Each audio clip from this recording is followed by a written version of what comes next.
السلام علیکم، میں محمد علی خان اپنے یوٹیوب چینل سوشل سگنل کے ساتھ آپ کی خدمت میں حاضر ہوں۔ آج ہم بات کریں گے 27ویں آئینی ترمیم کے حوالے سے۔ جیسا کہ پتہ ہے، آئین پاکستان میں 1973 کا آئین بننے کے بعد مختلف ترامیم ہوتی رہی ہیں، جن کی تعداد اب تک 26ویں اور 27ویں ہونے والی ہے۔ اس سے پہلے جو ترامیم ہوئی ہیں ان میں 8ویں ترمیم، 18ویں ترمیم اور اب 26ویں اور 27ویں ترمیم کا بہت شورا بتایا جا رہا ہے، بہت مشہوری بتائی جا رہی ہے، بہت چرچا ہو رہا ہے۔ آخر کو 27ویں ترمیم ہے کیا؟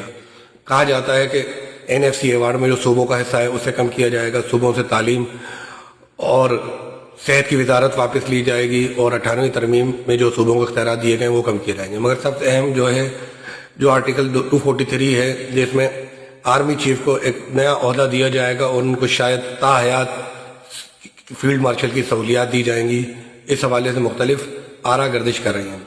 پیپلز پارٹی، تحریک انصاف، متحدہ قومی موومنٹ اور پارلیمنٹ کی دیگر جماعتیں آن بورڈ آ گئی ہیں، اور ہر کوئی اپنے اپنے رابطوں میں اور سلسلوں میں اور اپنے اپنے کاموں کی منظوری میں لگا ہوا ہے، کیونکہ ترمیم تو منظور ہو ہی جانی ہے، باقی پارٹیوں کو کیا ملنا ہے یہ وقت بتائے گا۔ مگر سوال تو ایک ہی بنتا ہے، ایک ہی اٹھتا ہے، کیا کوئی ایسی آئینی ترمیم اس ملک کے عوام کے لیے بھی آئے گی؟ ان کو بھی کبھی کوئی ریلیف ملے گا؟ ان کے لیے بھی کوئی آسانیاں ہوں گی؟ کوئی مہنگائی دور کرنے کی ترمیم ملے گی؟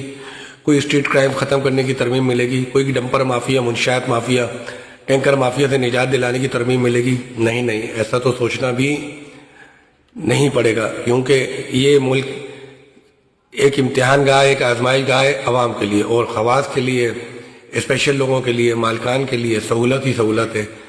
ہر ترمیم ان کی مرضی سے ہوگی، ہر تکروری ان کی مرضی سے ہوگی۔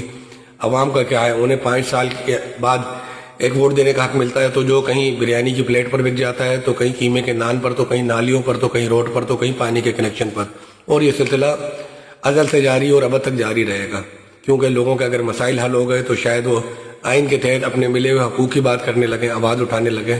تو جس طرح گور انگریز نہیں چاہتا تھا کہ عوام کو کچھ ملے، تقسیم کرو اور حکومت کرو، ڈیوائیڈ اینڈ رول، تو کالے انگریز کی بھی یہی پالیسی ہے کہ ڈیوائیڈ اینڈ رول، ان کو تقسیم کرو اور حکومت کرتے رہو۔